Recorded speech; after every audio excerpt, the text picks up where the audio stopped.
All right, guys, we are live back for another episode of Muscle Discord reaction. And this is going to be a good one, right? Lots to talk about on this one. Tyler Manion gives his 2024 Arnold Classic UK recap. And, he made a little bit of news by saying, giving his thoughts on Samson and the improvements Samson made, and, that this was a closer show than it was in Ohio. So the routine. We're gonna go through pose for pose, and I'm gonna pause and I'm gonna react, and you guys can react along with me. And I appreciate you guys coming back. I love doing these reactions, especially to stuff like this, because some people are saying it was close. I had Sean Ray on the podcast on Tuesday. Sean was at the show. He said it wasn't close, and that it was a unanimous win by Hadi Foaud. And a close show was like a 1 point show. This was a 6 point spread between the two of them. So let's put that into context, and then we're gonna run through this. I do have some extra stuff that's not about the posing, so to speak, but it's more about Samson speaking today on Fouad's podcast. Again, kind of disrespecting Milos and not thanking him and giving him his just due for everything that he's done. So let's go through this pose for pose, guys. All right. And first we'll go through Hadi and Samson, and we'll go pose by pose for them. The footage we'll use will be the Saturday night footage, because I think they both improved, a lot actually from Friday to Saturday. I'd say they probably both improved about the same amount, but it made for a great show. I'd say Saturday night Samson is definitely by far the best version of Samson that we've seen yet. And Hadi from Friday to Saturday really filled out and brought a package that was very similar to the Arnold in Columbus. So here we go, pose by pose. First pose up is the front double bicep. Now, this front double bicep on Friday, I definitely gave it to Hadi. Okay, so there you go. One pose for Hadi, front double bicep. I do agree with this. Even before Manion made this recap during the live stream, I had Hadi winning the front double bicep. The conditioning and cuts and separation definitely made it lean towards him. He's also done an amazing job of making this pose become a strength for him. When he pulls up his vacuum, his waist ends up becoming so much smaller, on stage than it really is. And his taper and the flow to his physique has gotten so much better in this pose. I mean, I think it even improved a lot just from the Olympia last year to the contest these past 2 weeks. Samson's also brought up his front double bicep a lot more, I think, even from the Olympia last year. The overall flow and balance is great. On Friday, I definitely gave this pose to Hadi. On Saturday night, I thought this pose was really a toss-up. I could see why people would like each guy in this pose. I think overall, Samson... Who wins this pose for you guys? I don't have, regardless of it's prejudging or the finals, it doesn't change for me. I still give this pose to Hadi Foaud. Has a little bit better flow than Hadi in this pose, but still the conditioning and the separation of the muscles and how everything was popping, I just barely leaned towards Hadi on Saturday night. The next pose is the front lat spread. Now, I think the front lat spread is Hadi's weakest pose. And I think it's a pretty strong pose for Samson. Samson, you see the fullness in his arms and his shoulders, and especially his chest. He has a nice... Yeah, I don't agree with this assessment from Tyler. You can see Hadi's doing a little bit of a vacuum, like the stomach's going inward, and then with Samson, the stomach's protruding outward. Samson does have a great front lat spread. Right. And Juice Love, I see you said Samson won the front lat spread. I'm assuming you don't agree with that. Yeah, it's just the waistline is a lot bigger in that sense because it protrudes. But what I can see with Hadi, where I will give a knock on Hadi, is the front delts, the side delts. There's a little bit of funkiness going on in the delts, right? So I do knock him on that. Samson has a little bit of that, but not as bad as Hadi. But I would give this pose to Hadi. The separation in the abs is better. The separation in the quads is better. So Nice I would give that taper to a nice small Hadi. waist.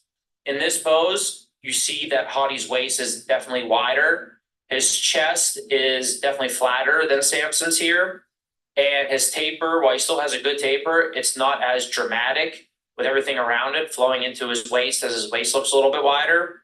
The lower body, again, both these guys have great legs from the front.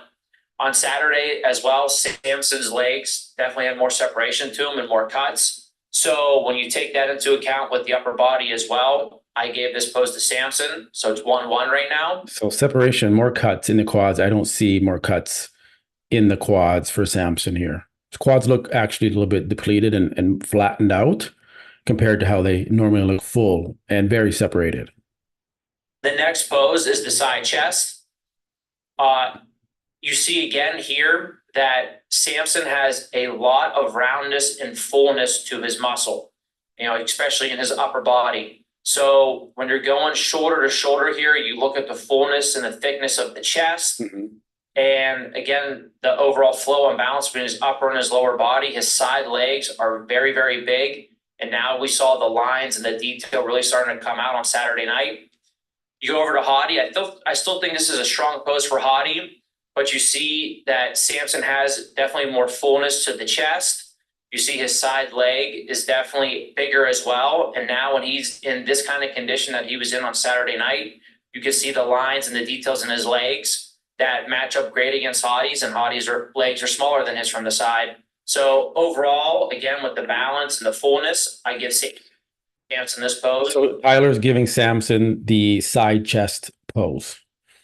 And I see what Tyler's saying there. He's saying, and it's not a good comparison because Hadi's not even in the side pose in a sense, but this is what they got to work with. The roundness of Samson's chest, the thickness is more than Hadi's, right? So we do see that. But then you look at Samson's midsection, once again, that is protruding outward, while you have Hadi's midsection inward and tighter, and the obliques are much tighter. Smooth obliques over here, tight obliques over here. More cuts in the side chest, not as many cuts in the side chest. So if you want to just talk about roundness and fullness and give it to Samson, then I can see why Tyler gives it to Samson. But he's not as conditioned, right? And Hadi's got a strided chest, obliques. The quads are strided from the side as well. Like, don't forget to mention Hadi's quads and the separation in the quads. So it's just, again, this is a pose I would give to Hadi. Like, it's pretty clear, but I think Tyler's trying to give Samson a few poses here to make it sound like it was closer. You can see the lines and the details in his legs that match up great against Hadi. Yeah, Jet, I pointed that out. The stomach is protruding in these poses. Look at Hadi's tight waist. He keeps it tight all the time. That's a true professional. Hadi's legs are smaller than his from the side. So overall, again, with the balance and the fullness, I give Samson this pose to make it 2-1 for Samson. Next up is the back double bicep. And I think Hadi has improved his back double even from the Olympia a great deal. It's really impressive, actually, to be training for this long and to make the kind of improvement that I think he's made to his back in a very, very short period of time. So in this pose, I definitely give it to Hadi. He added more depth and detail to his back. I feel like his back even looks wider right now. The detail in the back of his arms in this pose, which we see, I think has gone a little bit better than it was at the Olympia. And then also his legs look great from the back. And I think he added a little bit more width to his legs from the back as well since the Olympia. I think this is a much improved pose. Then we get to Samson. I think Samson keeps improving his back poses. For the back double, you saw a little bit more depth and detail back there. He still needs to add more width for me. You saw, though, on Saturday, really the width and the detail of his lower body started to really show in this pose. So Really? the difference in conditioning made a big difference for him. But overall, especially with when you're looking at the overall back, I don't see more conditioning in his lower body here. Um, I don't see it. I mean, Hadi's glutes aren't peeled. Derek Lunsford peeled, but they're better than Samson's. Hadi is what, maybe 30 pounds lighter, maybe more than maybe 40 than Samson. But look at the quads, look at the hamstring thickness. It's like on par with Samson. And look at the lat spread, look at the width of the lat spread. Tyler gives this to Hadi, but Samson has a lot of work to do on this pose. I give this pose to Hadi to make it 2-2. The next pose is the back lat spread. Again, Hadi improved this pose. You can see the thickness back there and the depth to his back when he gets all the way out there. His width definitely improved as well. Take that. Just imagine if Samson was more shredded from the back, how tremendous this pose would be for him. Again, he would be the Mr. Olympia already, but when you can't figure out the conditioning formula after competing 13 times last year, it's like I don't think he's ever going to get it. I don't think he's ever going to get that conditioning from the back. You know, into consideration with his lower body, and it's an extremely strong pose for him right now. Samson, you can see this pose is definitely improving. I think even flexibility wise, you can tell right now on Saturday that he's pulling out his lats more. He's getting them, you know, he's getting the full extension and the full width to his lats, but he still needs more width in this pose. And just to keep doing what he's been doing to keep improving it, to turn this pose into a strength for him. But as of right now, Hadi wins this pose. So it's now 3-2. Next up is the side tricep pose. Now the side tricep, Hadi again from the side, I think, you know, when he's standing next to a guy like Samson, you can see there's definitely a size difference. But you see the crisp detail in this pose with Hadi when it comes to, even though his chest doesn't have the roundness that Samson has, it has the striations and the detail. Obviously, the midsection is flat, and his abs and serratus are insanely detailed. His arms and shoulders and his tricep looks great in this pose. His side leg is still good, even though it's smaller than Samson's. Now, in this pose, Samson needs to work on hitting this pose a little bit better.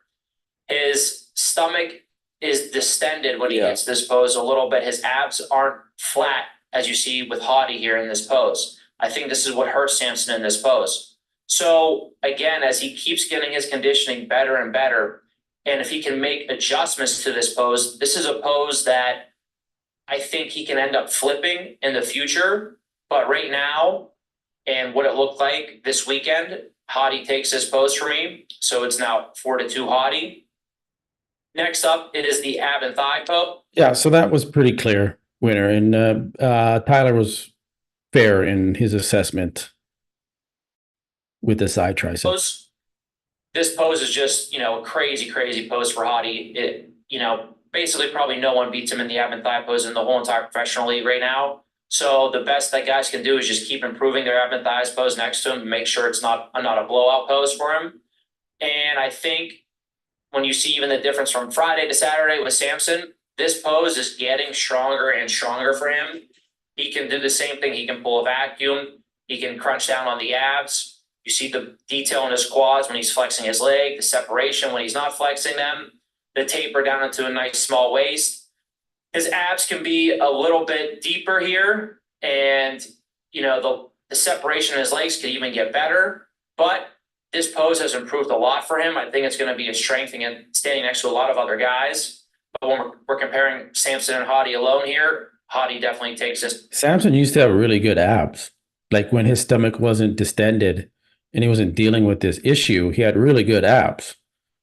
Like that was one of his better poses. But as he put on more muscle, the abs started to kind of fade and protrude out when he hits the pose. This pose to make it 5-2. You can see there. Then the last pose is the most muscular pose.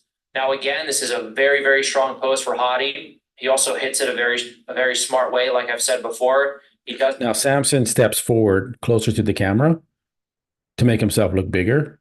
But usually Hadi notices and he'll step forward. He even claps his hands. There you go. Keeps his knuckles together. So there you go. Again, Samson wants to keep stepping forward closer to the camera.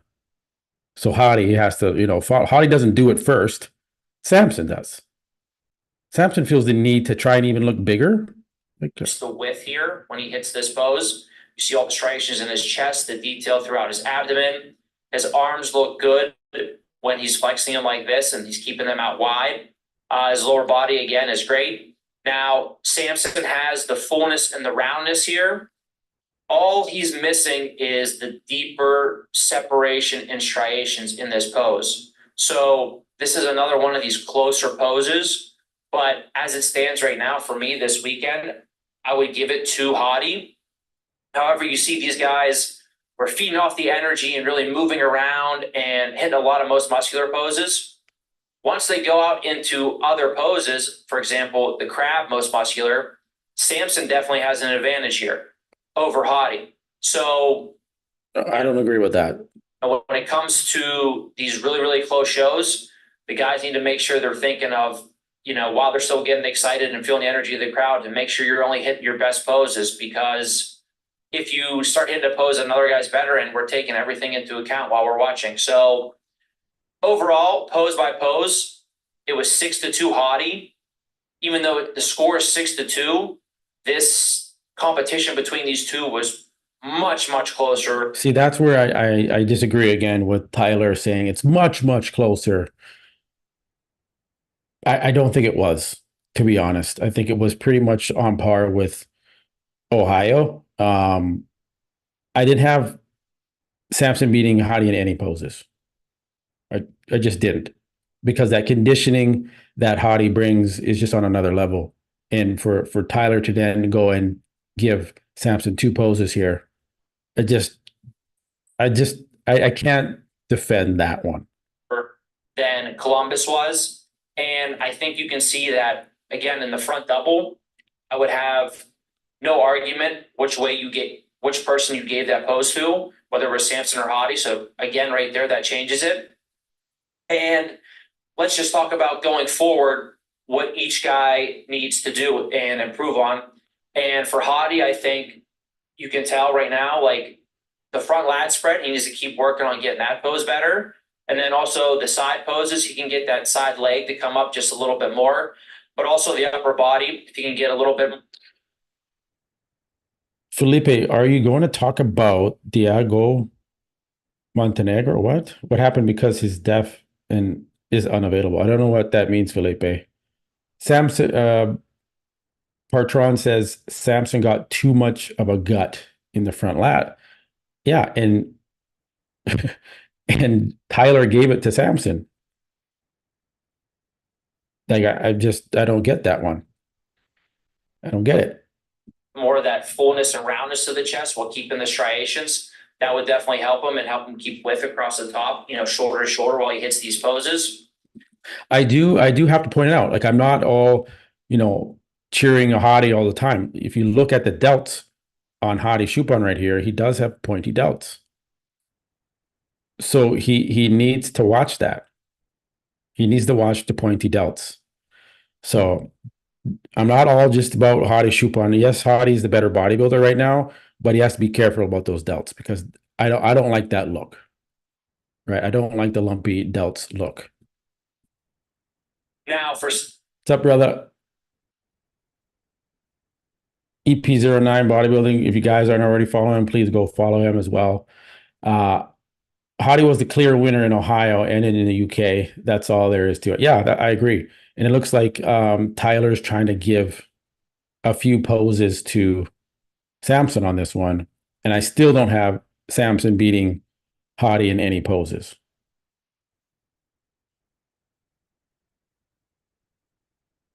Yes, Patron, Samson got pointy delts as well. Agreed. It just doesn't show as much because of his dark skin, but he does have it. Crystal, Brandon, and Antoine are probably the only ones with legit delts. Yeah, I agree with that. I agree with that. So now they're talking about what they both need to improve. Samson, if Samson wants to, keep improving, and let's just use Hadi as an example because they competed against each other. He needs to turn that front double bicep pose around, which again on Saturday already, that pose could have went either way. The next one that he really needs to focus on, I would say, is the most muscular. It's the second closest pose between those two that Hadi won.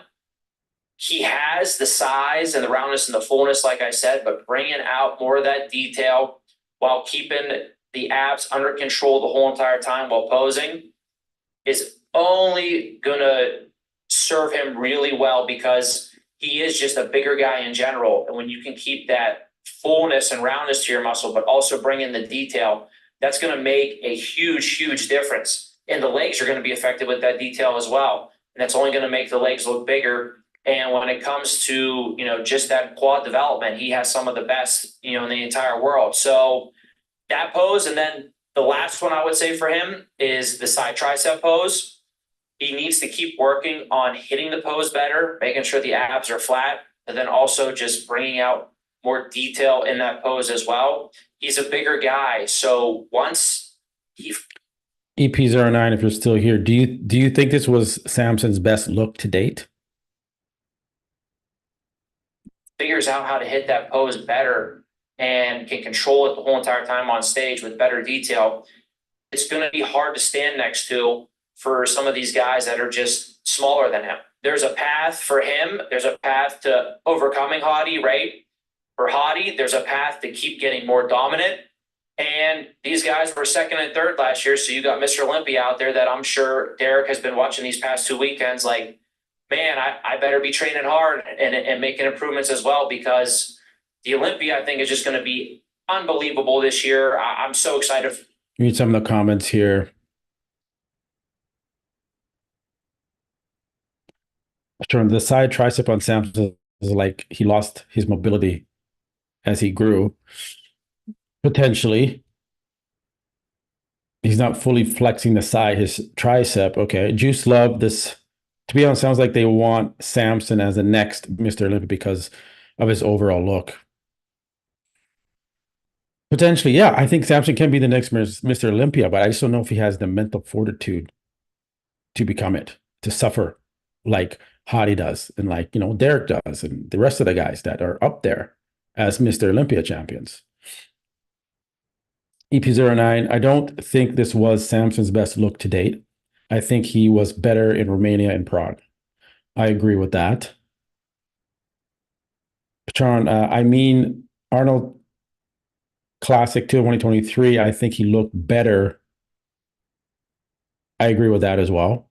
Then why is Tyler Manion saying that Samson looks his all-time best here?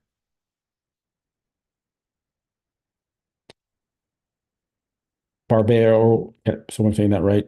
Hey guys, I thought Andrew Jacked beat Samson last year, hoping Andrew works with Milos. I think he's still with Chris Psycho Lewis. Alan Reed, Samson's gut is slipping. Yeah, Tyler's a company man, that's for sure. We do go into the De La Rosa. Past 2 weeks. And, we got a couple other top guys that we're going to see throughout the year. So I can't wait to see what improvements they've made as well. And I just think this Olympia is going to be unbelievable this year. So if you want to experience a show in person, get to that show and give. Yes, you're right. You're right, Patron. Very good point. I did notice that as well. Patron says, I mean, you watched his video on the Olympia. He was trying his hardest to justify Derek's win. Agreed.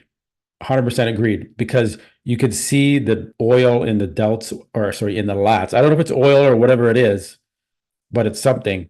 And it was completely throwing off his physique. The conditioning from the front was terrible. And he was giving poses to Derek over Hadi, which was like, he was really pushing for it. These guys, your energy, because I mean, it was just so awesome to see them feeding off the crowd this weekend and that kind of support conditioning wise. So let's go into then on Saturday and John De La came Rosa. out, and just like he did 2 weeks ago, he looked so much better on Saturday night than he did on Friday. I'll take you through pose by pose here and what I saw. So the first pose up is the front double bicep. I think this pose is very close between the two. You see, they both have nice taper. Who's winning this pose? Yeah,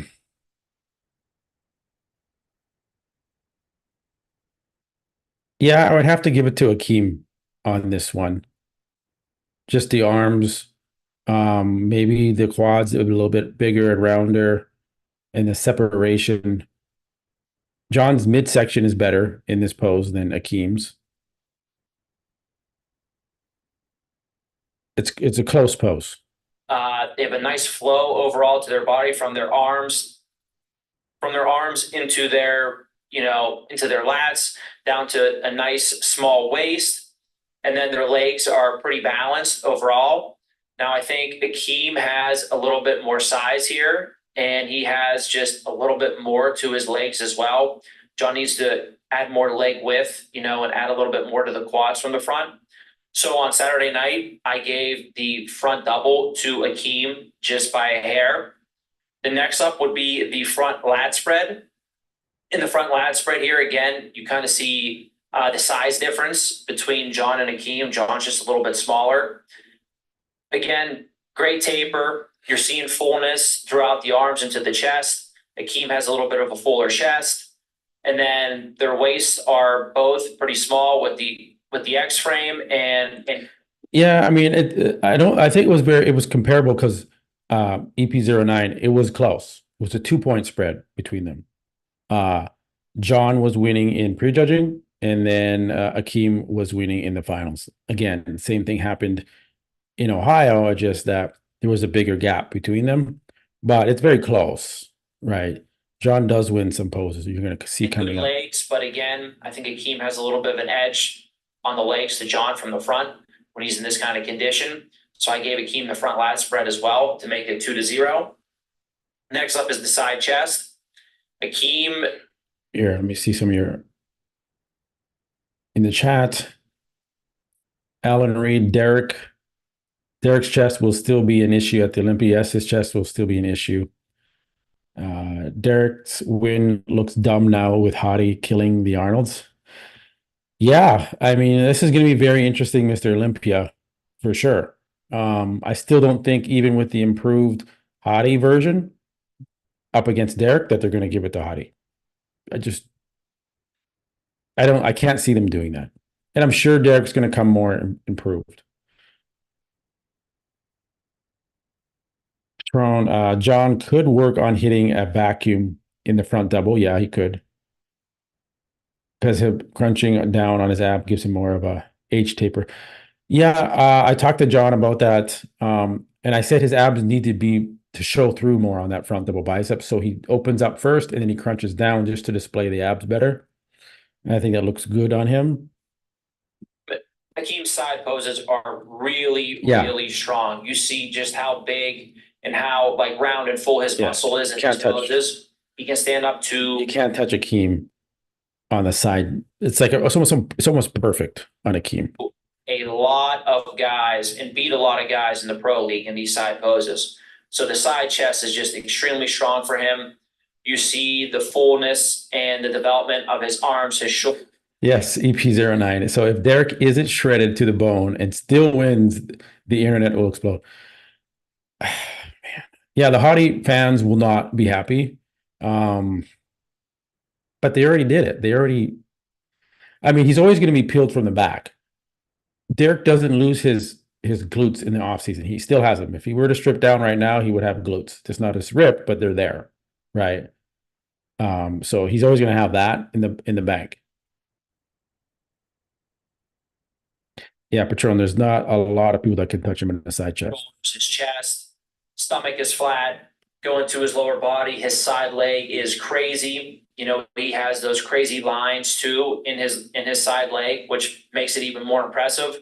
And this was a clear pose for Akim for me. So that would make it 3-0. Next up is the back double bicep. Back double bicep, I think John keeps improving his back double. He's added a good bit more depth and detail that you can see back there. Now, I still think he needs to add some more, with a little bit more width as well. But his hamstrings and his leg width from the back has definitely improved, and it can still improve a little bit. Yeah, so John wins the back double bicep pose, but Akim is deadly. Like Akim is dangerous.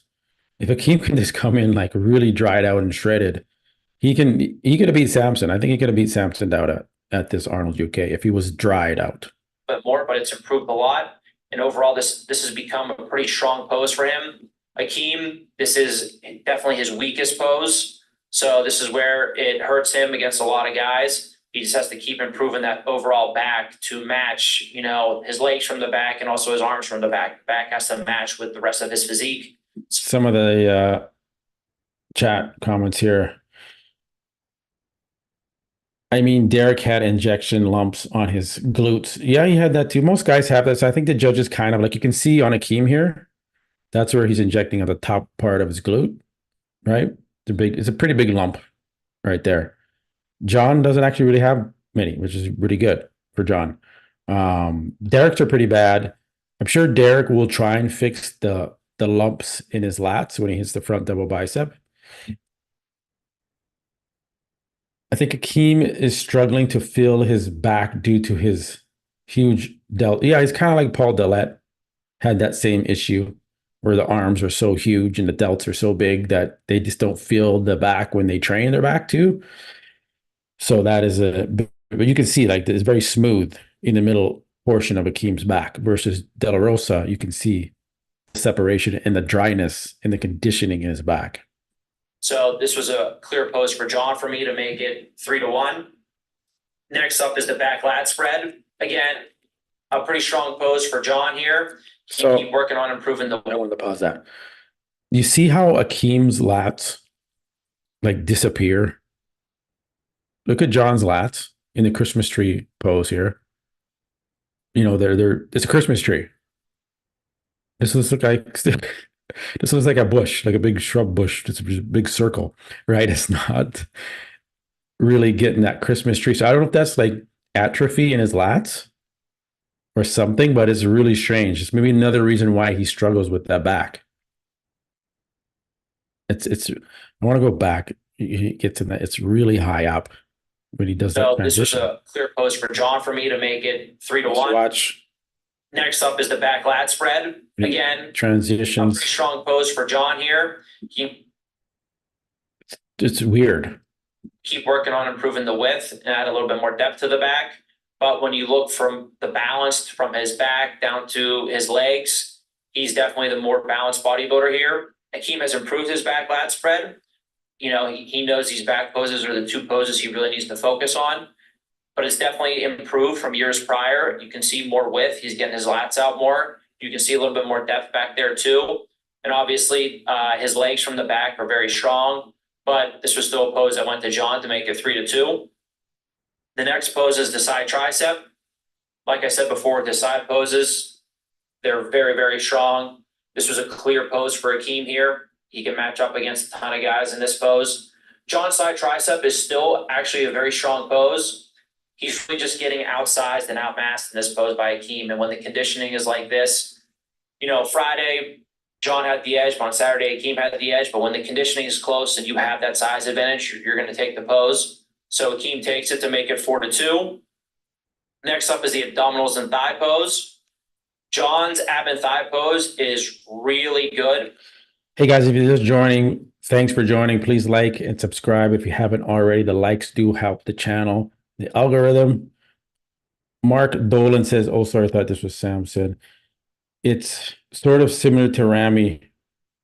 Oh, yeah, I see what you're saying. It is sort of similar to Rami and Ian. Ian had the same thing in his back with that weird like atrophy. So that's my only concern with Akim, is that if he doesn't improve on that, I don't think he can. It might be a genetic thing. It might be an atrophy thing where it just gets worse over time. Ab and thigh between Akim and De La Rosa. Man, it's tight. It's so close. I want to see, who does Tyler give it to? Once he really blows out on his abs and gets his waist in, his waist becomes super small. So you see that great taper and the illusion of the taper all the way, with his arms over his head coming into the nice small waist. Again, his quads from the front look solid. They could use a little bit more size, but still overall with the flow of the pose is a great pose for him, very strong. Akim has a nice taper in this pose. I think the abs could have a little bit more detail in them. And overall, his taper just isn't as dramatic in this pose as John's is. So I give this pose to John. Yeah. That makes it 4-3. 4-3. And then the final pose is the most muscular pose. Again, this is a pose that Akim shows off the size and the fullness and the roundness of his muscle. And when he's in this type of condition, he's able to outmuscle and outmass John in this pose. So that would give it 5-3 to Akim. I think every judge saw it pretty similar to this, which is why you saw the straight thirds, straight fourths on Saturday night for Akim.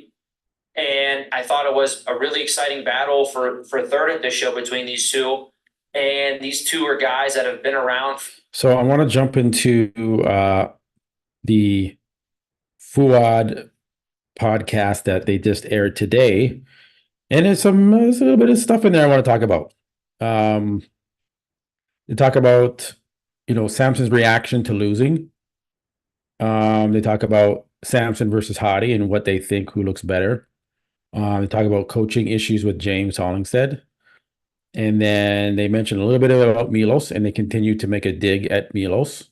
I want to point that out, Foaud and Samson. And then, they talk about maybe Samson's new coach and what he's doing moving forward. So there's some new updates there as well. All right. So final question about this. When they call Hadi first, is it bittersweet? Are you happy because you brought your best package? Like there's a number of different things bodybuilders feel in that moment. So where were you in that moment? So I know after we finished all the posing and everything else, we go back and wait for the results later on Saturday night. I remember going back to the change rooms, getting ready to come out for the finals and so on. I remember going, you know what, regardless of what happens now, I know for a fact, with all my heart, we brought our best and we've done absolutely everything. Right. Yeah. And there's a pride to that. We go, I just want piece of it. I don't care. Yeah. I generally don't care. I really feel like regardless of what happened now, we are at a point where we did it. It's done. And then when you stand there, they call you, you don't feel anything. You just feel like, right.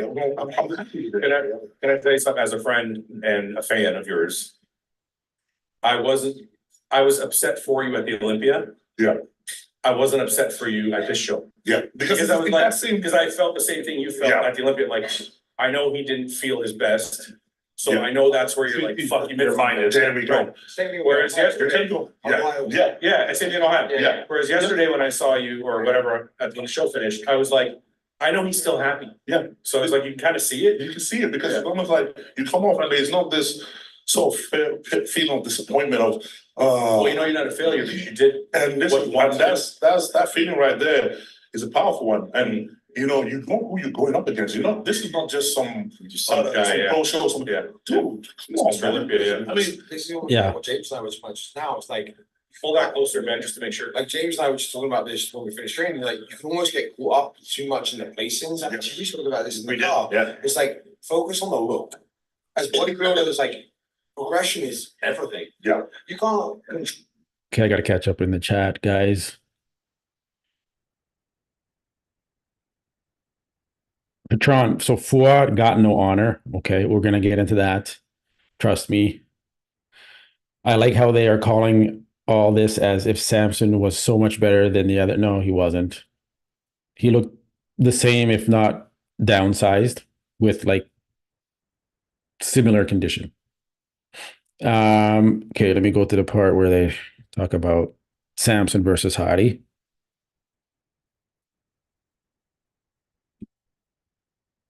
Yeah, do you believe the judges? No. This is why I say it. It's hard. Obviously, the judges are judges for a reason, right? Well, Paul doesn't know anything. So. No, I don't have. No, sorry. I just don't look at nobody. This is nothing. This is not a slight against the judges. But when I look at Samson and Hadi, for example, and this is my own biased opinion, so fucking whoever. Of course, it's When I biased. look at Samson and Hadi, I think Samson has the same level of muscularity or more. Samson has the same muscularity or more than Hadi Foaud. I don't agree with that one bit. Or more. He's not even saying that, on par, he's saying more than the shredded gnarliness, craziness of Hadi Foaud's muscularity. Samson has more. Okay there, Foaud. Okay. Samson has arguably, in my opinion, better shape. Yes, better. So if those two. Okay. We'll give Samson the shape. Obviously, aesthetically pleasing wise, yes, Samson has better shape. But there is what Foaud just rubs me the wrong way when he's on live air saying Samson has more muscularity, has the same muscularity, or even more. It's just like, come on, you just lose all credibility. Just speak the truth. Things are a plus in Samson's category. So he's giving Samson the muscularity round and the symmetry aesthetics round. Winning the back and the conditioning. So obviously conditioning matters. Because if Samson had Hadi's level of conditioning, maybe a bit different story. So what I'm saying is maybe they're telling you it's not conditioned, but the actions are saying something different. It's a weird one, isn't it? Because I always look at the Olympia, for an example. And the way I always see the Olympia is the top 6 are the most muscular guys. Right. Okay, I gotta catch up here. Barbaro says he's delusional. I agree. Foaud is terrible. On that statement, I agree with that. Mark Dolan, Samson is way bigger, but Hadi is so dense, but that is part in due to his conditioning. Yes. Patron, Foaud should never have been on the, yes.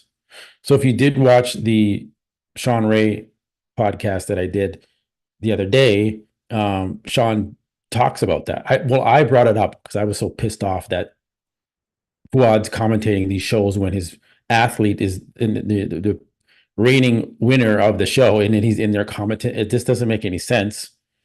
And to get a clear, objective opinion on the athletes, to have Foaud commentating, and then so I asked Sean Ray about that, and Sean was like, "Yeah, what the fuck? That's stupid, right? You need an unbiased opinion on it." So I'm not sure why they even have is Foaud even a good commentator? Does he really give a good analysis of the physiques? Phil Heath was good. I like when Phil was doing it. This is like the panel of the people that didn't follow Milos' advice. Now they are probably going to throw more shade. Just wait. We're going to get to that, Patron. It's just ridiculous. Then they're also the most shredded. Sometimes. Well, Hadi's the most shredded. Derek was the most shredded. I feel like But Brandon wasn't. He was 4th. No, but he's won it, and he wasn't the most peeled guy in that lineup by any means. I always feel like to make the top 6 Olympia, first of all, it's a muscle game. Yeah. Then it comes down to, on that particular individual, is the look good for them? Because Samson's got enough conditioning to show that. Yeah. Is he as shredded as Hadi? No. Yeah. But he's beating guys that might be slightly leaner because So I think it's the individual. It's purely judge. Playing your strengths. Does this guy look good today? Right. Is he good for him? Well, let me ask the judge sitting on the panel. Yes. You judge the Arnold. I was waiting for. Yeah, the judge says Hadi beats Samson pretty clearly. But then the other part here, we can talk about James' coaching issues.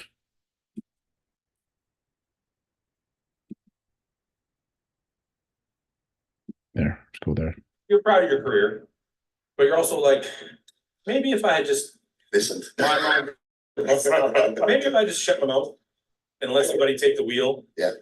Then who knows what could happen? Like, are you gonna always wonder? Is what I'm saying.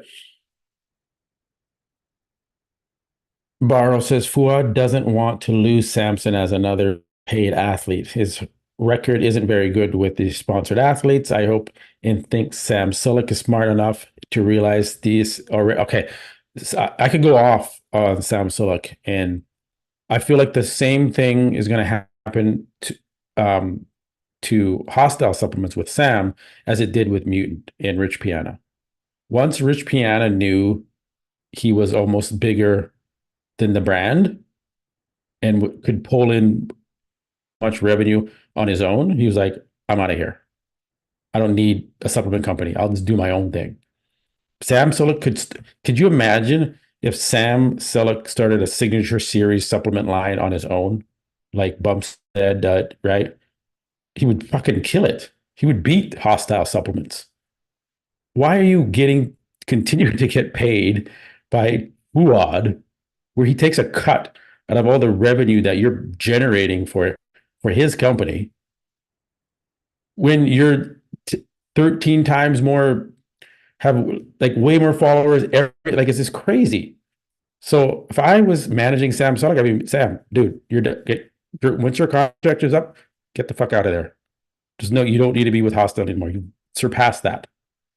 He's holding you back now from really growing and taking to the next level. So I could go on all day about that. Yeah, we'll see what the next big move is. There's no need for someone as big as Sam Sulek to stick with a supplement company anymore. He doesn't. He needs to start his own line. Yeah. Can I ask a question on top of this though, like for you to maybe give? Do you think that was something that you always had, or do you think it was something created from bad experiences with coaches like that, where you lost some trust in the stuff coach, about Milos? So then you're now hesitant to like fully let them take the reins, and that you have like a little anxiety, like seeping in about it. Yeah, I'll be the right response. So this is where they make a dig at Milos. I know that it's close to getting in.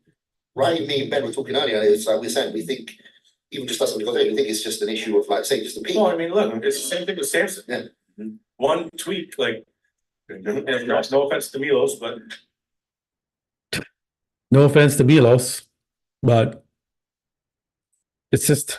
Well, I mean, it's evident because it was something that was changed in a noticeable fashion in like 2 weeks. yeah. If this had been 6 months, okay, well, it's a different talk, Right, you know, like it's right. a different whole system put in play, but like, And you're if- just changing a peak protocol, something like that, like it's immediate. That's nothing against Milos. What I'm saying is, No, so what I'm saying is, it's one small piece of the puzzle could just switch. Yeah, that's what we were talking about. Like it's right there. The look is there. Yeah. The look is right there. You just have to figure out that balance. Yeah. To be able to bring in. Because I was saying to James, I don't think you can afford to not be hard. No, Yeah. right. No, Like, I think that's like your calling card. You need to play it to the max every time. The structure that he has, It's not the best, so. it's limited behind some of these other guys, like this guy here. So you have to play to your strengths, and every time. then maximize anything else you can within that without letting that strength go. Yeah. You've got to look, for me, I have to look brutal. Yes. You're a Like, branch. I can't look branch. nice. Yeah, branch. You need to look like just gnarly slabs of Dude, I've been dense saying grainy this, muscle. I've been saying this since I met you. Yeah. Your branch 2.0. But you need. I don't know if you like. Yeah, I think Sam will be leaving Hostile after his contract is up. There's no amount of money that Hostile can pay him monthly that what he's even making now off of YouTube. Not even close. Milos had a better physique than all of these guys in his prime, perhaps all envious. I don't know if they're envious. I just think they're just, it's like a coach on a football team. You don't perform, they fire the coach.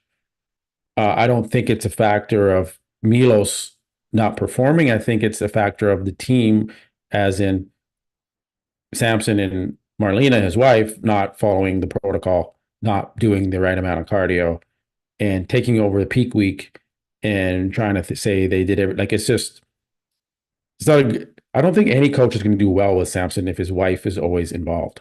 I don't find it, so he does. Every single time, but it was still a very good competitive look. I think doing one or It's two not more. the point of whether it's very good or not. But you're also assuming that a coach is going to make it better. Yes, I am. Yes, I am. I agree with you that it might, but I also think I that have not. for him to do one or two more on his own.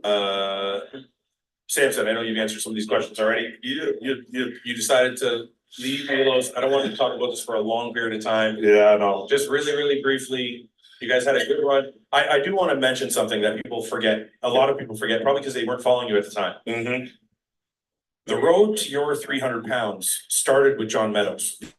And before John passed away, So listen. John said, this guy is gonna be a 300-pound monster on the Olympia stage? Because you hadn't qualified for an Olympia yet. No. And Milos took over that trajectory is what Milos took over. So right there, again, a slap into Milos's face by saying John Meadows is the one that got Samson on this track to getting bigger. And Milos just rode the wave of that. Again, not even giving. This is like the day after the UK show. Samson could be here. He's live on the air. He could be like, hey, you know what, Milos, you did an amazing job with me. You changed my life. You made me, win these pro shows, win the Arnold Classic. Thank you so much, Milos. I really appreciate you. Versus what they're doing right now, which is continuing to make digs at Milos. Not even thank him, really. Like there's nothing in here. And then say that John Meadows was actually the one that really kind of got the, Samson on the track of getting his physique bigger and da-da. Nothing against John Meadows, right? But I'm just saying, where's the kudos to Milos? This is disrespect. It's like, are you friends with Milos? There's more to this than I can let you guys know right now. But when the truth does come out about what happened between Samson and Milos, you guys will be shocked. Okay. It will completely, if you're not a fan of Samson now, you definitely won't be after this when the news comes out. And I really, really hope it comes out. I spoke to Milos and, it'll come out if it comes out, if Milos wants it to. Milos is always trying to take the high ground, and I respect that. He doesn't want to get mixed up in the drama of things. But it's sad what happened. So that'll eventually come out. I hope and pray it does. But just the continued disrespect that they give Milos. So, not to discredit Milos at all, but I just want people to remember that John is the one that got you running in the right direction in the first place. I mean, you've all seen it, man. Look at the run we've had the last 3 years. Yeah, Milos has done well for you. Years, man. Yeah. And you know what? Who can forget that you build a relationship with people when they're with you and they're going through the positives, through the ups, the downs, and everything else. It's not just a coach and athlete relationship anymore. You build a relationship with them, and even when you see, okay, we've got to the point where things ain't working and we're not quite nailing it. Because of that relationship, you say, come on, we'll give it on the side, give it on the side. But at some point, you got to stop and go, okay, right, how many more shows would you give it another try before it's like, you have to own up to the truth and say, maybe this isn't working. Yeah, but I mean, give it another try. So what he's saying is like he's had so many tries with Milos and that they're just not getting that look. Okay, but you've also done it with your wife and you still can't get the look. You still can't get the striated glutes and peeled from the back. So you fired Milos? Like, I think his wife is in the way, or maybe it's Samson in the way of himself by wanting to do the right amount of cardio. You can't do a half hour, 45 minutes a day. And that's what Samson's been doing for his preps. And I think he's also only doing like 5 weeks, like not even like a full 12, 16 weeks of cardio. He's only doing like half of that, like 6, 7 weeks of cardio. And it's just like, what? So it's just, I can't really blame the coach because at the end of the day, getting conditioned isn't that hard to do if you're doing cardio and you're in a calorie deficit and you're taking the right drugs and right gear, you can get pretty lean. So it's just, they're kind of throwing Milos under the bus. And, and I also said to maybe Samson does need to find a new coach until I found out more of the details of what was going on and that Samson wasn't listening and doing the cardio that he needs to be doing. Then I changed my thought process on that. Barrow says, I've lost respect for all of these guys at this table. Unpopular opinions, perhaps, but I wouldn't mind Beharouzi Yeah, I mean, I'd love to see that guy make it to the US and compete.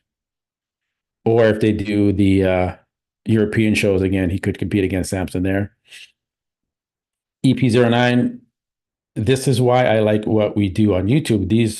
There's no agenda being pushed like you see here. There's definitely an agenda being pushed here. It's to make Samson look good. And right now, because Milos is being silent, Samson's agenda is working. It's winning right now. And that's why I really hope Milos comes out and sets the record straight.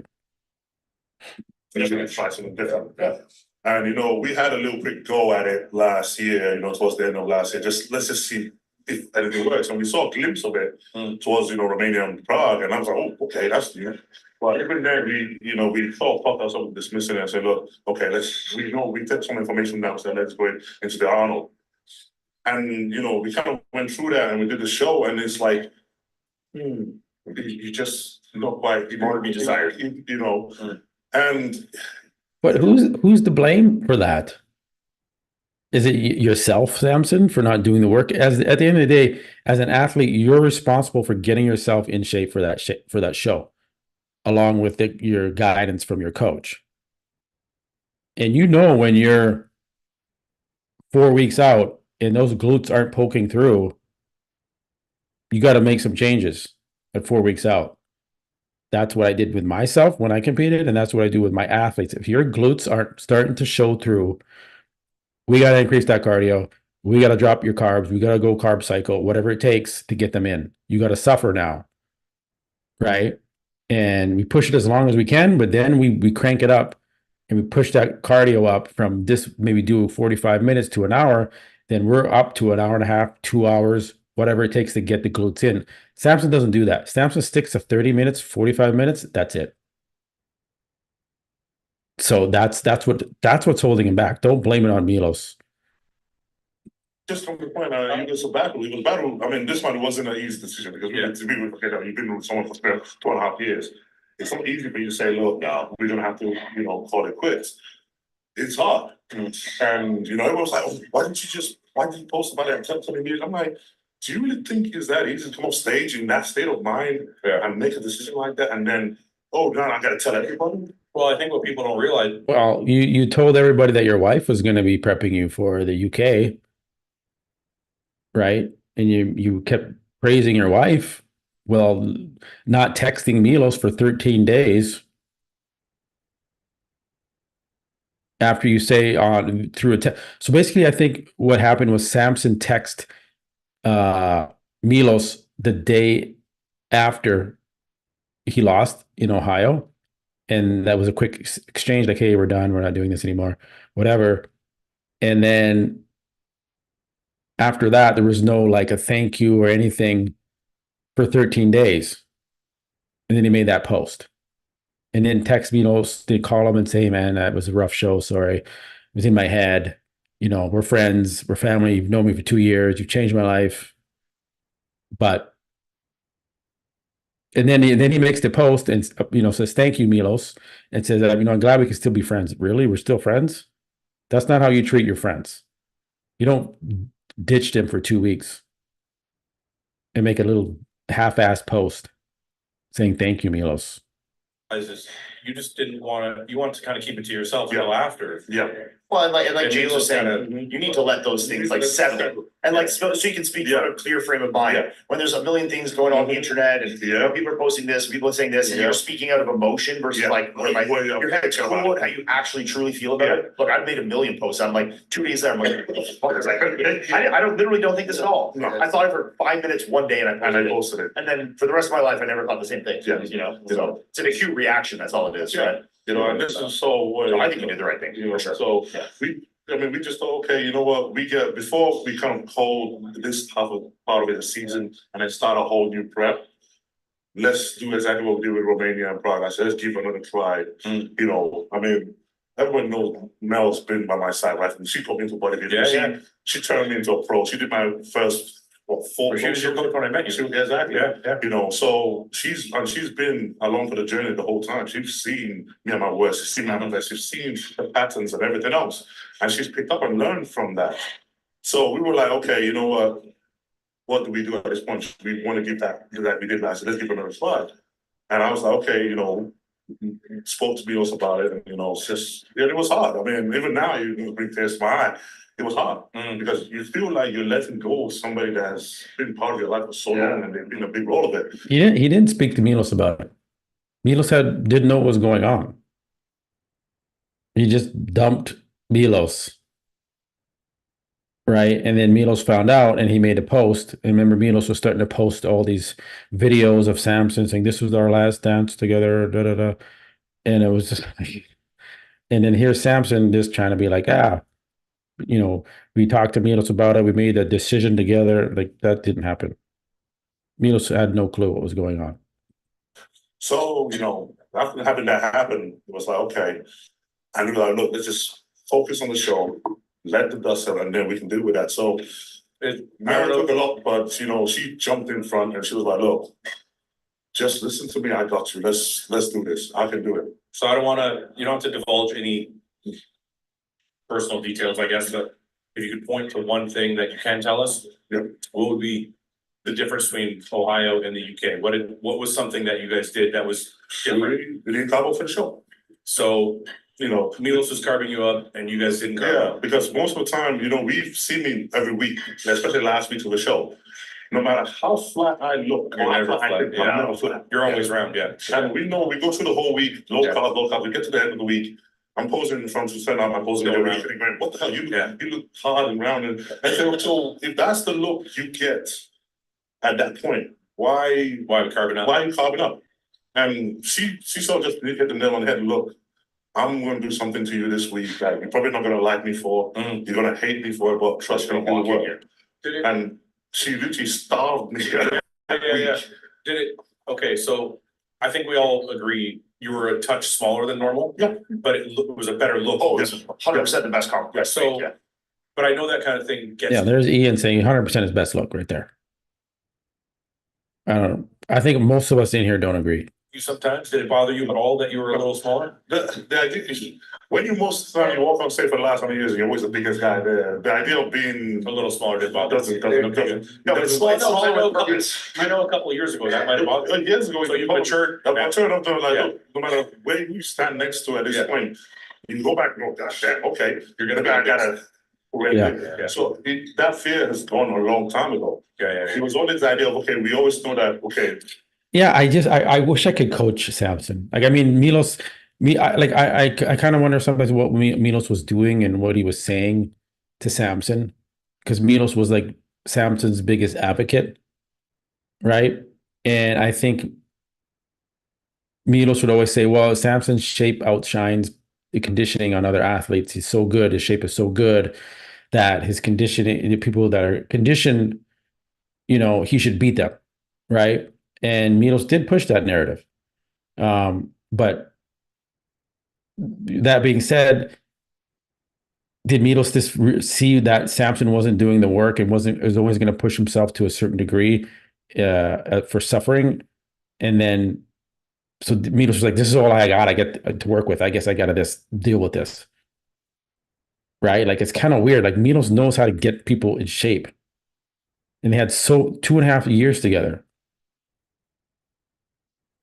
And you got guys like Akim. They struggle to get their glutes in, but they get them in. Akim can get his glutes in.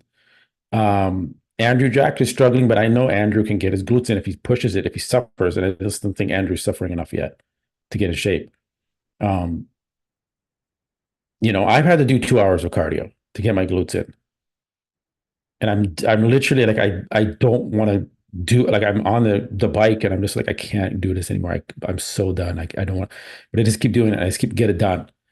And I don't think if Samson's doing 30 minutes and feels like his conditioning is good with 30 minutes of cardio, then he's delusional. And then if he can't find a coach that's going to say, you look like shit right now, you're not shredded, I want you to be shredded from the back. We'll keep you full. We'll keep your protein high. We'll get you. Don't worry about muscle loss. Don't worry about it. But I just think that there's something there in Samson's head about keeping the size and not being small that if they have to like no carb and don't carb up before a show, he's never going to have a great Phil Heath 3D round, Ronnie Coleman looking physique on that stage if he has to come in like flatter and flattened out just so he can try and have some conditioning. If that's the game plan they're going to be using, he's never going to become the Mr. Olympia like that. Never, let alone be a multi-time Mr. Olympia. If it's that hard for them to figure out how to get this guy just phenomenally shredded, big, round and full, like Phil Heath, Ronnie Coleman, Hadi Foaud can do it. Derek Lunsford, not so much. We all know maybe he shouldn't have won the Olympia. Lots of people said that. A lot of the legends in the sport said that. So we'll pass on Derek Lunsford. But this is where it's at with Samson Dauda. And when Sean Ray said maybe he'll never have striated glutes, I was like, wow, okay, you're right. Maybe he'll just never have striated glutes. And this is the best that we've seen of Samson. So Samson has 6-7 months to get ready for the Olympia. Take a break. He needs a break. We're going to see what he does, because you heard Tyler Manion say Samson needs more width on that back. How do you get more width on the back? Got to get bigger. You got to put on more muscle. And when Samson puts on more muscle, his waist starts to get out of control. And then he can't get the conditioning under. So it's like, it's a weird kind of in limbo situation that Samson's in, where how is he ever going to get to a peak point in his, and what is he, 38? Is he 38? Does anyone know Samson's age? Because I've heard him say it was 38, but then people are like, no, he's just lying. It's not 38. So I don't know what his age is. But I think he's up there. Doesn't mean you can't go well into your 40s. I think Samson can compete well into his mid 40s and be fine. So he does have probably another good solid 5 to 10 years of competing if he does it if he's healthy. Okay, so if he's in his late 30s, he does have time to figure it out. It's just like he's not one of those Phil Heath type guys where they just, skyrocket to the top. Ronnie Coleman didn't. Ronnie Coleman, I think, almost placed last in his first Olympia, right? But then I think he teamed up with Chad Nicholas and skyrocketed to the top and was done. Like, he was like, Ronnie Coleman was basically competing natural, right? He didn't know what he was doing. And then he teamed with Chad Nichols, and then it was just lights out. So is that what Samson needs? Does Samson need to team up with the Chad Nichols? But Samson, it was with Milos. Milos knows enough. He knows enough to do what you need to do to get these guys shredded. So we'll see. Maybe it is another coach. Maybe it is a Chris Aceto. Maybe it is a Patrick Tour or Stefan or Neil Hill. We're going to see. All right, guys. I try to keep this under an hour, so we're just a little over. Barrow says, after all these guys boast about being in the 300 club, Samson doesn't want to hear that he looked downsized. Yeah, it's definitely something in his head. He doesn't want to come in too small. But you have to get over that. You shouldn't even weigh yourself. Sean Ray said he never even weighed himself. He had to weigh himself when he got to the Olympia and backstage and weigh yourself. But that's it. He just looked in the mirror. That's what Samson should do, just look in the mirror. Or get on the phone with Ronnie Coleman and say, what did you do to get to where you are? Like, what did you do? Ronnie says, do fucking 2 hours of cardio, Samson. I'm sure Samson would be like, oh, shit, okay, I better do it then. But he's not doing that. He's not reaching out to his peers. He's listening to Marlena too much. Thanks, guys. If you haven't already liked and subscribe, please do so. I love doing these live reactions. I'm going to keep doing them, and with you guys, it's awesome. There's going to be so many probably breaking news events that happen through this year. I can tell there's going to be some drama happening with the shows, controversial placings. So I'll be doing live reactions for those. Yeah, he's listening to Foaud. Thanks, guys. So I haven't given up on Samson yet, but he's got a huge pressure on his shoulders coming into this year's Olympia. It's going to be exciting. It's going to be exciting to see what he brings. Right? He usually does post every week, so I'm sure we're gonna see what he looks like. Or maybe he won't. Maybe he'll say, you know what, fuck this shit. I did this every week posting videos thing and it didn't work for me. So I'm gonna hide now. I'm not gonna show anything. I'd almost like him to do that. No, maybe not, because I like to make videos. So I want to do like the previews of his, updates of his physique stuff. So I hope he keeps posting the videos. Yeah, he was putting filters. He was sharpening up his videos, right? So the sharpness doesn't show in real life, and you should just not do that. Did you see this Hadi Foaud video be posted today? Like Hadi is just like, here's Samson, like he's probably chilling, he's about to go on vacation. And then here's Hadi Foaud, still maintaining this elite conditioning. Just like, that's the difference between them. Hadi is like obsessed. He loves this. Seems like Samson's like, I can't wait to go eat cake and shit and just fucking go on vacation and get away from bodybuilding.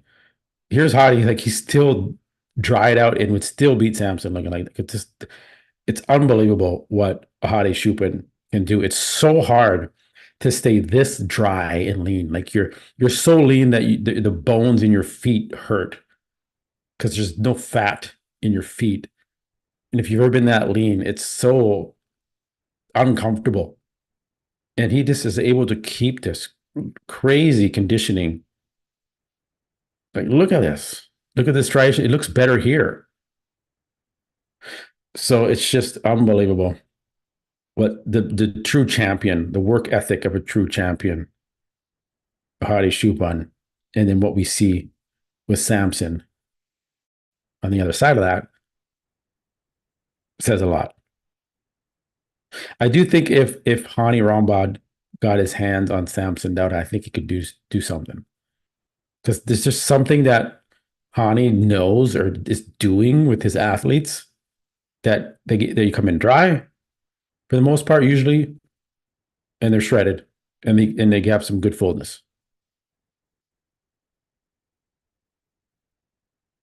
But man, I'm a fan of Hadi because you can just tell he works so hard. He trains so heavy in the gym. Like he loves bodybuilding. Now you see his son starting to get into it too, which is cool.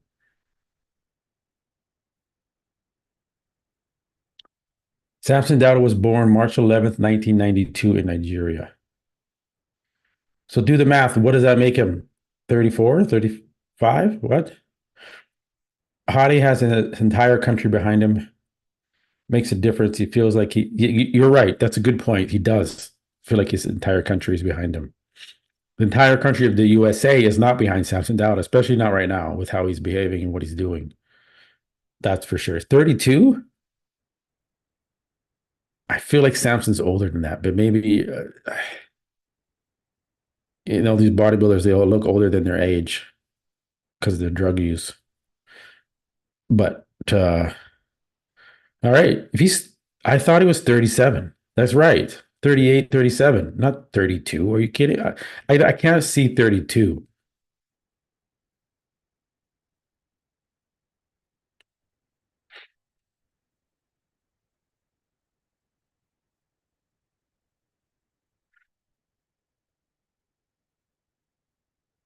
We got to get some clarification. I got to ask somebody, Des James or something. How old is Samson Dauda? I think I'm leaning more towards the late 30s, not early 30s. Taking profit. Hadi is an unrated poser. Yeah, Hadi's a really good poser.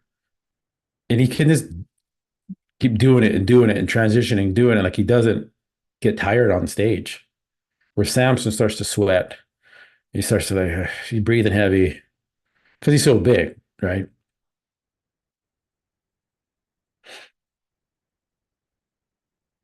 I don't know when Crizzle's next show is. There's no upcoming European show, so I'm assuming And he looked fairly lean in his recent update. So maybe he's coming to America to compete. I'm not sure what Crizo.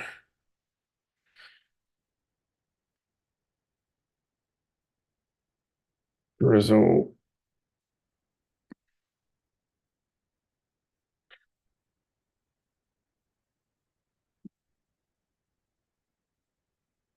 1 week ago.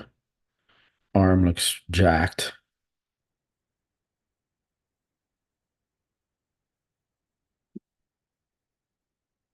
Oh, there we go. 136 kilograms empty stomach 1 week ago. The only thing with Grizzle is the waist. The waist. You know, Nexzilla has the waist issue, but so does Grizzle. That's a thick waist. Sitting next to Nexzilla, although Grizzle's got his arms like, you know, he's doing that, so he's trying to make himself look wider. He is wider than Nexzilla. It's funny to see them sitting side by side after Grizzle trash talked Nexzilla. I think I made a video on that where he's like trash talking.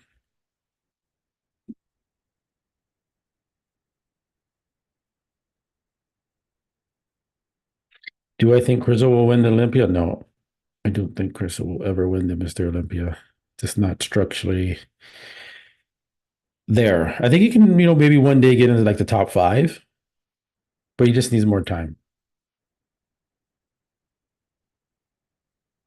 He just needs bigger legs and bigger hamstrings and glutes to match his gigantic arms.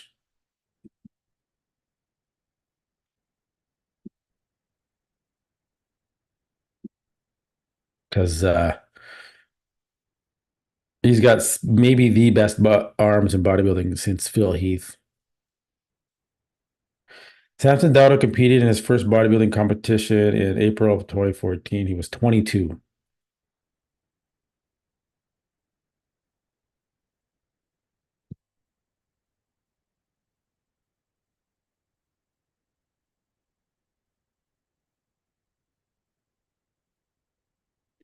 I would agree with you on that. Crizo got all the tools. Where's the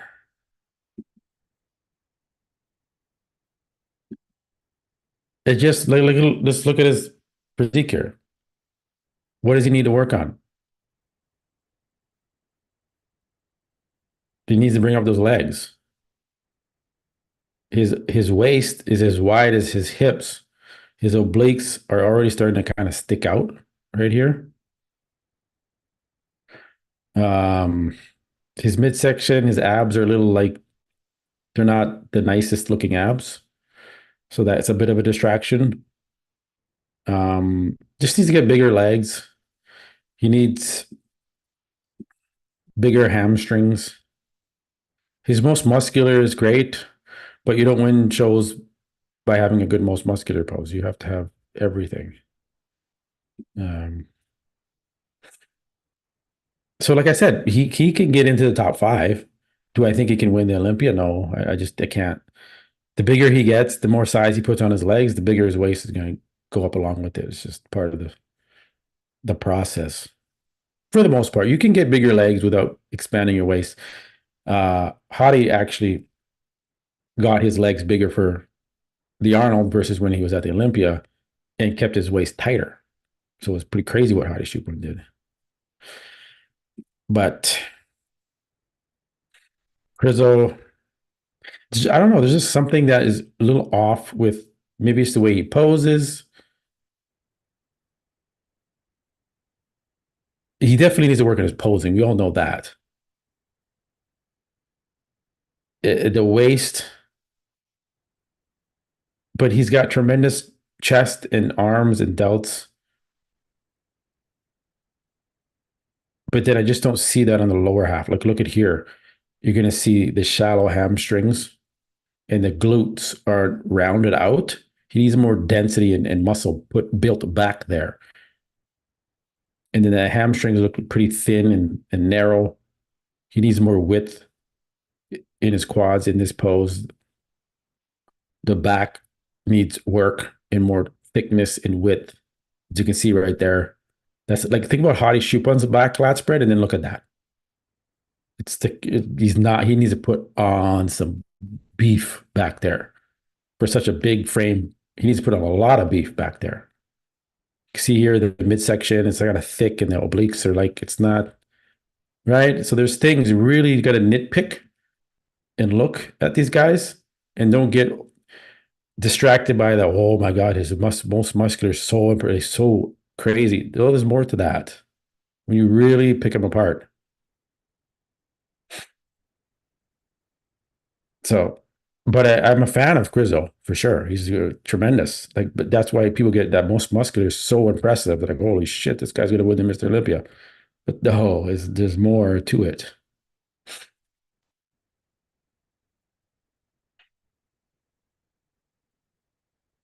Yeah, Grizzo has the thin skin, so he's blessed with that for sure. But his back is weak, both in the back double and the lat spread. And the waist is a little chunky, as you can see there. He just needs more time. Again, these guys are fresh in the sport, right? He hasn't been doing it very many years. He's a genetic freak. Like I said, top 5 in Olympia, sure. Winning the Mr. Olympia, I don't think he can do that. But who knows? Maybe prove me wrong, Grizzo.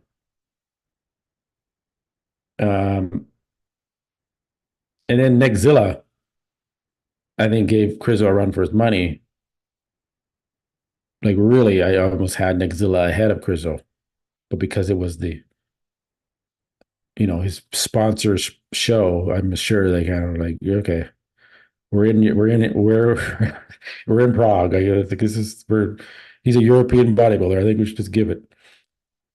There's politics sometimes there. Nick Walker. You know what? I've been very hard on Nick Walker. Let's take a look here.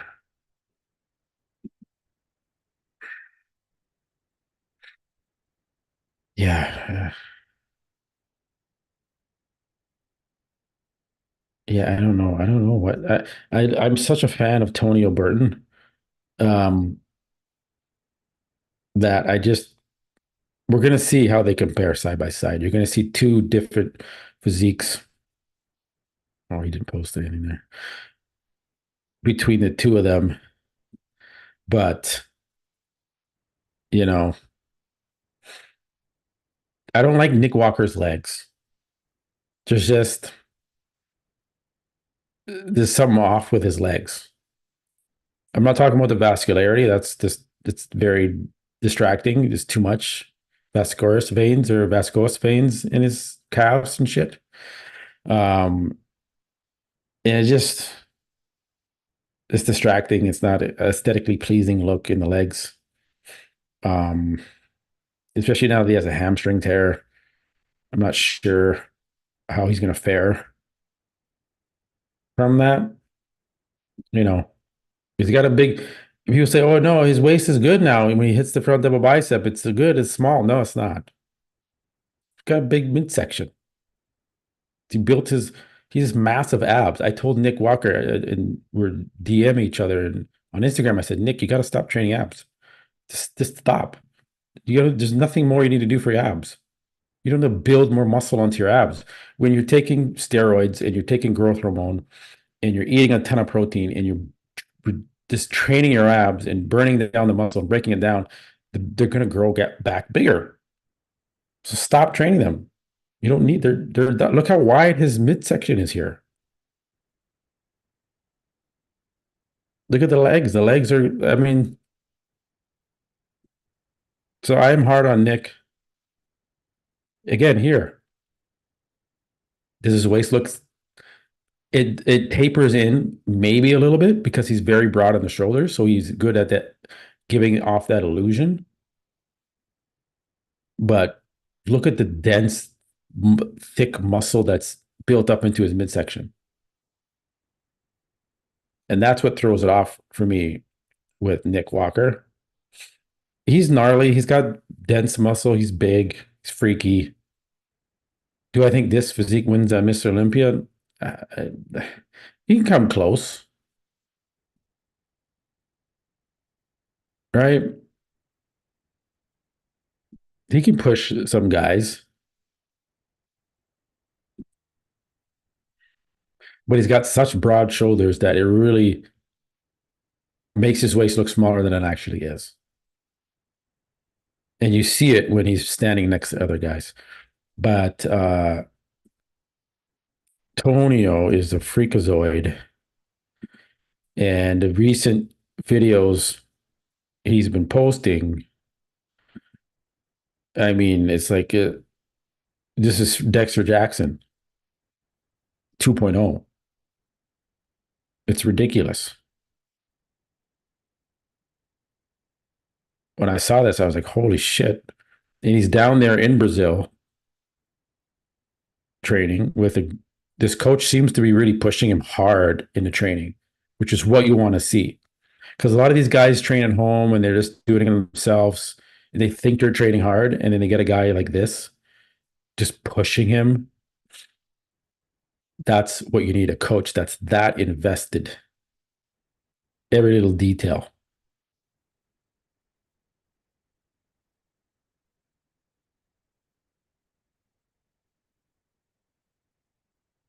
It's crazy. Glutes not an issue for Tonio. Tonio's glutes right here, better than Samson's. It's like, man, it's such a sad thing that Samson can't get that, because look at how dry Tonio's lower back is there when he does that.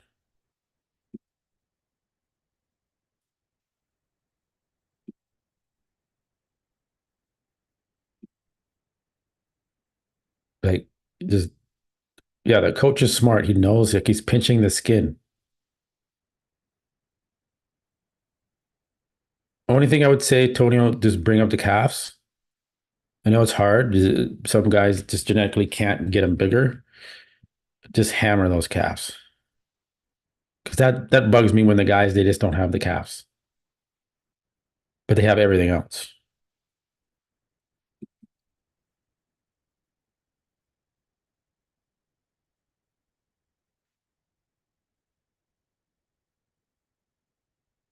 How is he the poor man's Dexter? Hmm.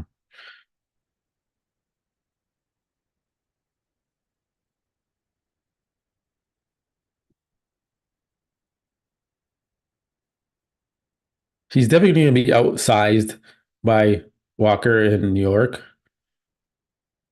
So eventually I'm going to do a prediction for them, but not ready to do it yet. I want to see how Tonio looks in Brazil against Rafael. But Tonio's definitely going to qualify for the Olympia. He's going to win some pro show this year. All right, guys, I've gone way longer than I thought, but I love just shooting the shit, talking about this with you guys. Tonio may shock a lot of people. I also feel like he does need a long off season, though. True.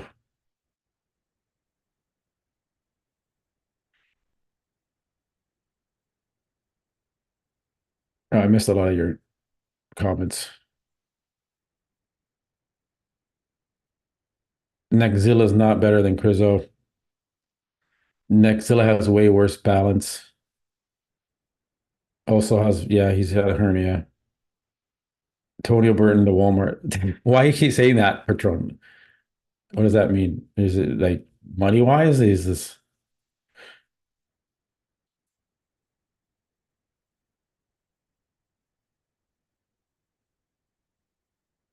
all right?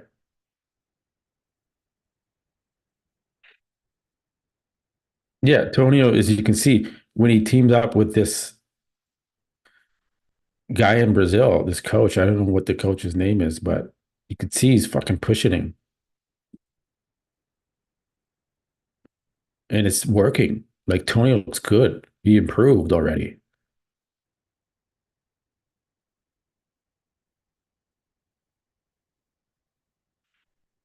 So you got a good coach that's in the gym, just very detailed. Like, it's going to make a difference for Tonio. This is a smart move for Tonio to go down there and train with this guy.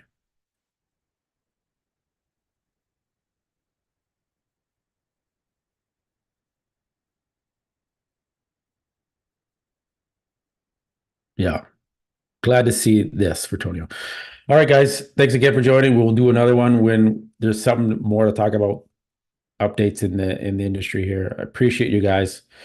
Please remember to like and subscribe if you haven't already. All right, I love you guys. I'll catch you on the next one. Peace.